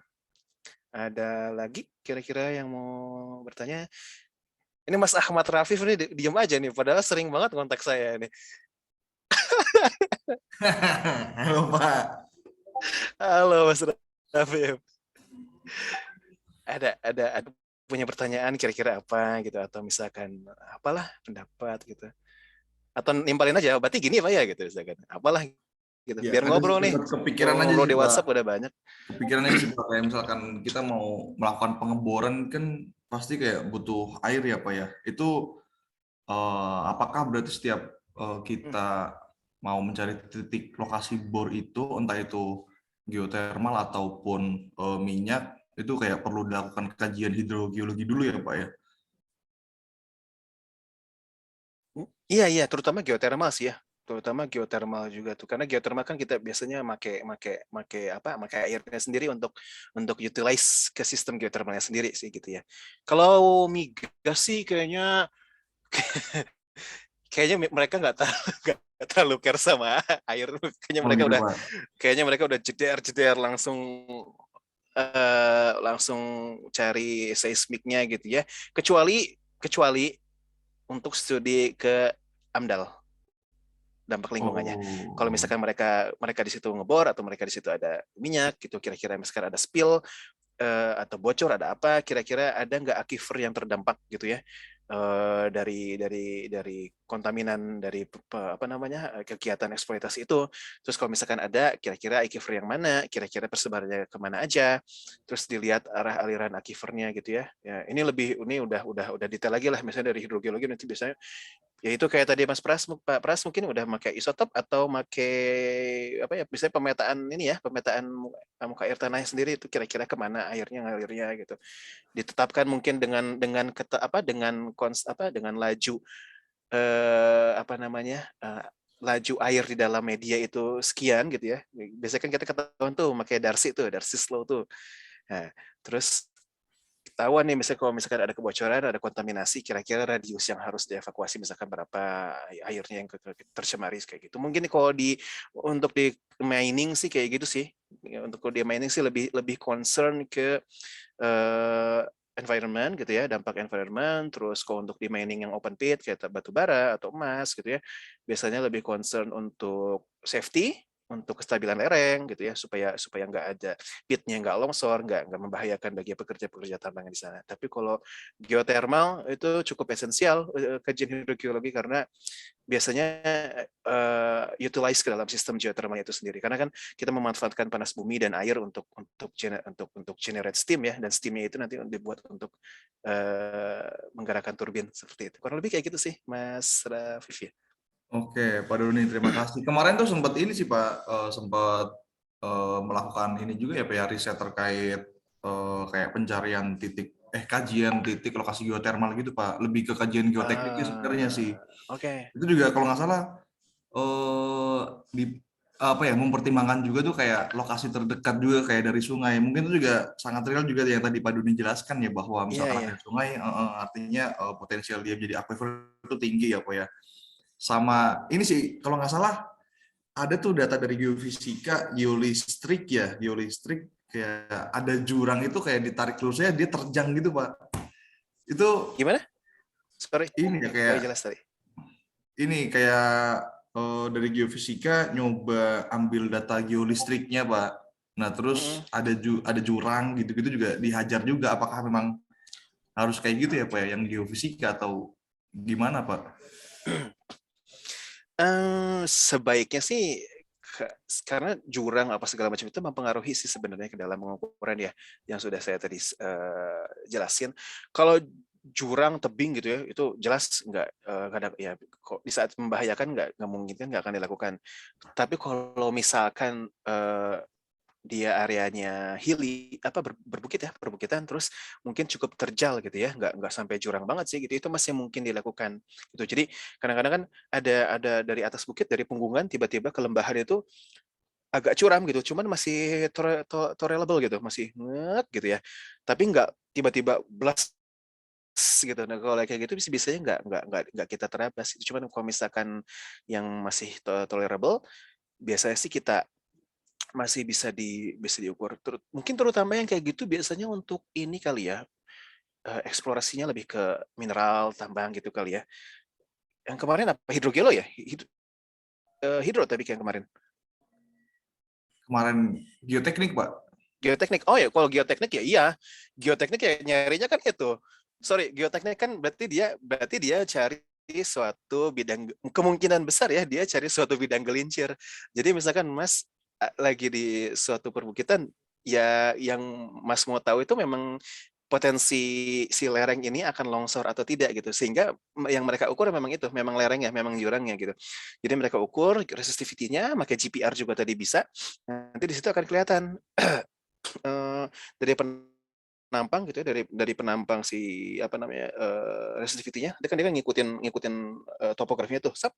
Nah, nanti biasanya si air juga ngikutin bentuk topografinya. Nanti di situ ada nilai-nilai yang menandakan itu clay dan air gitu ya. Di mana saat mereka jenuh, saturated, itu akan berpotensi terjadinya longsor atau gerakan tanah. Jadi saya kira itu yang mereka lakuin. Jadi kalau itu ya memang itu objektifnya gitu. Jadi itu tergantung dari objektifnya lagi kita mau ngapain gitu. Untuk setiap pengukuran geofisika itu kita mau cari apa, kita mau ngapain, ya itu tergantung daripada itunya gitu. Apa yang mau kita lakuin. Oke, Pak Doni, terima kasih banyak, Pak. Iya, sama-sama nih Mas Rafif. Oke, gimana nih Pak Prahas ya? Kira-kira ini udah jam 14.40.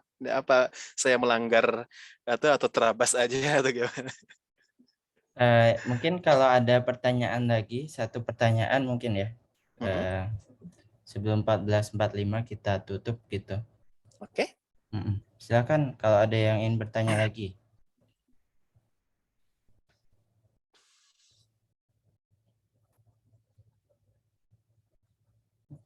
Mungkin saya ingin bertanya nih Pak Doni mengenai ini ya. Oke, siap. Sebentar. Ini dari Rafif. Presensi kehadiran ya nanti Rafif ini ya tolong di screenshot ya di akhir. Oke. Iya nih Pak Doni, jadi saya ingin bertanya kan untuk proyek-proyek pemerintah itu untuk nyari untuk domestik ini ya consumption ya artinya ya. Nah itu kira-kira pernah juga enggak Pak Doni berkecimpung untuk yang air minumnya gitu ya untuk dikonsumsi gitu ya artinya. Nah itu gimana? Apakah ada standar-standar khusus gitu Pak Doni dari pemerintah? Mungkin lebih ke arah kualitasnya lebih ini ya tinggi ya kalau untuk air minum ya. Gimana itu Pak Doni? Kira-kira ada nggak proyek-proyek seperti itu? Oke. Oh, makasih. Bagus banget ini. Yang lainnya nih Pak Pras langsung nih. Berat nih. Iya, Pak Pras. Ada. Jadi dari Direktorat Pengembangan Air Minum sendiri itu kita banyak bukan kita ya, mereka banyak mengadakan program-program untuk memenuhi kebutuhan air minum di beberapa daerah. Salah satunya tuh ada di daerah Banjar waktu itu, Banjar, terus di Jogja, dan biasanya ini ada kampus-kampus nih bisa ngajuin. Kayaknya di UI ada ini nggak sih? Di UI itu perasaan ada tap water gitu ya, yang kita bisa langsung minum ya? Seingat saya. Osmosis, river osmosis ya? Itu, iya itu juga dari PU kan kalau nggak salah. UI, UGM, ITB, Unpad nggak mau, saya tawarin malah nggak mau, hebat banget Unpad.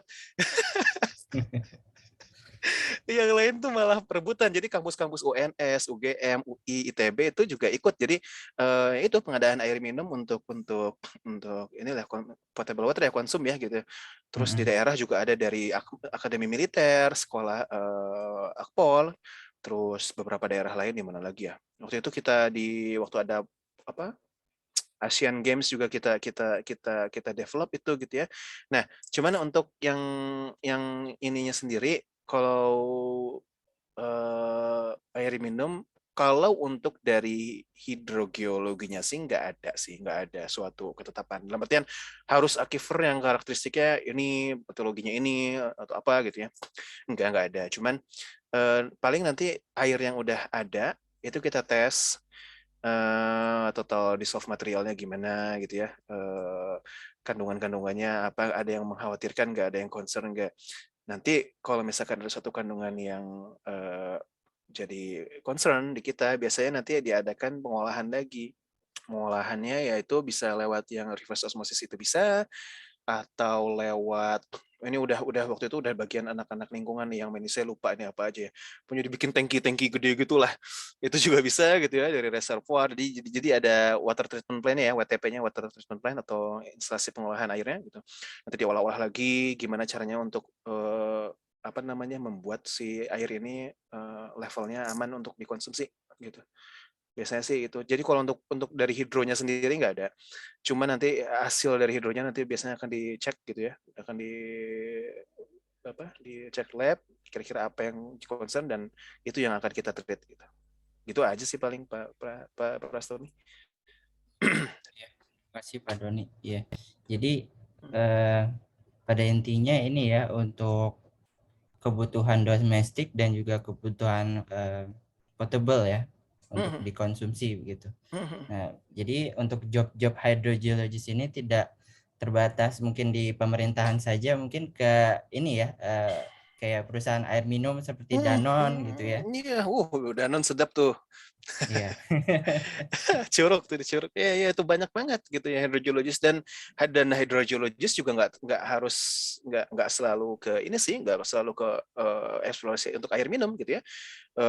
Kebetulan saya di Kideko kan di tambang batu bara juga hydrogeologis banyak di situ. Biasanya mereka kontrol untuk air tambangnya gimana itu kestabilan lereng supaya air yang ada di lereng nggak jenuh. Biasanya mereka harus drill vertikal, horizontal gitu kan, ngeluarin airnya gitu supaya nggak slide gitu ya. Terus di oil and gas company pun saya rasa ini ya kepake ya, terutama kalau misalkan mereka udah pakai EOR gitu, enhanced oil recovery gitu ya, kan sifat-sifat fluidanya kan sama gitu, cuman fluidanya aja yang beda, paling kan cuma di konstanta atau karakter fluidanya aja yang beda, cuman kan prinsip pada dasarnya kan sama. Jadi untuk job hydrogeology sendiri itu bisa masuk ke government, environmental, disaster gitu ya, untuk flooding, earthquake gitu ya. Waktu earthquake Palu itu ada pada banyak liquefaction gitu kan, pasti pakai studi hidrogeologi juga. Terus industries itu pakai. Saya rasa nggak cuma wah hidrogeologi paling ke PU nih gitu ya, atau ke geologi air tanah, terus paling cari air minum jadi tukang bor gitu. Enggak, itu lebih luas lagi sih sebenarnya gitu. Jadi banyak kok cakupannya gitu. Menarik lah pokoknya. Luar biasa Pak Doni. Ya, terima kasih. Kalau tidak ada pertanyaan lagi, mungkin kita akhiri saja ya. Sebelum itu, kita mungkin berfoto bersama dulu ya Pak Doni ya. Oh, boleh. Silakan on camera semuanya.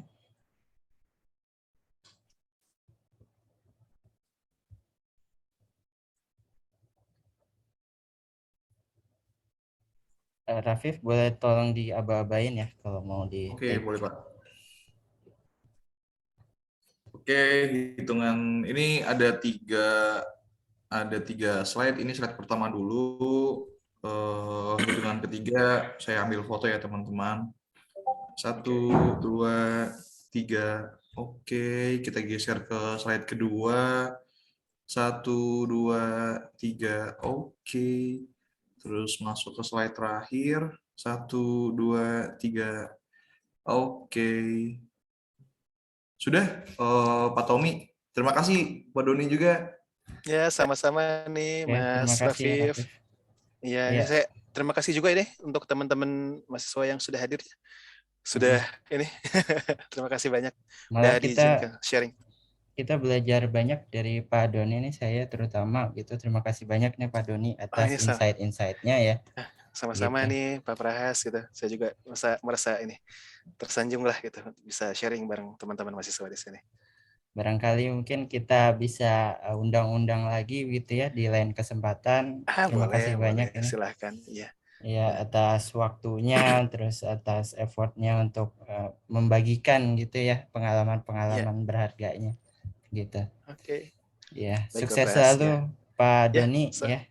Sama-sama sehat selalu di sana. Iya. Terima kasih semuanya. Selamat siang. Assalamualaikum warahmatullahi wabarakatuh. Waalaikumsalam warahmatullahi wabarakatuh. Terima kasih Pak. Terima kasih Pak Doni. Yo, mari. Terima kasih Pak. Ya. Terima kasih Pak Doni. Ya, sama-sama. Pak. Ya.